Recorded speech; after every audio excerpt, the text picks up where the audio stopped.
When sometimes you phone up somebody, ఎవరికైనా నువ్వు phone చేస్తే sometimes I hear this voice. కొన్నిసార్లు ఈ స్వరాన్ని వింటాను.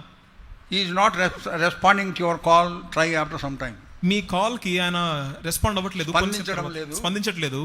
Call after some time. కొంచెం తర్వాత ప్రయత్నం చేయండి అంటారు. Have you ever heard like that from heaven when you prayed? ఈ విధంగా ఎప్పుడైనా పరలోకం నుండి విన్నావా ప్రార్థించినప్పుడు? నీతిమంతురాలువా, నీతిమంతుడివా ఏమన్నది పాట?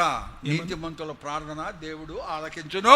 ఈ పాట ఉంది కదా, నీతిమంతుల ప్రార్థన దేవుడు ఆలకించును. God has to hear you. You should be a righteous person. దేవుడు నీ స్వరాన్ని వినాలంటే నీవు నీతిమంతుడిగా ఉండాలి. That is my burden is. ఇదే నా భారము. You should not only have the garments of salvation. రక్షణ వస్త్రం మాత్రమే కాదు, you should also have the robes of righteousness. నీతి అను పైబట్టను కూడా ధరించాలి. Evidence of salvation. రక్షణ పొందినవానికి రుజువు. It is only those who will obtain the mercy of the Lord. వీరు మాత్రమే దేవుని నుండి కనికరాన్ని పొందుకుంటారు. It is only those who will go higher and higher onto the mountain top and have fellowship and communion with the true and the living God. వీరు మాత్రమే శిఖరం యొక్క ఉన్నతమైన స్థానానికి పైకి వెళ్ళి దేవుని యొక్క సహవాసంలో, తన ప్రజల యొక్క సహవాసంలో వీరు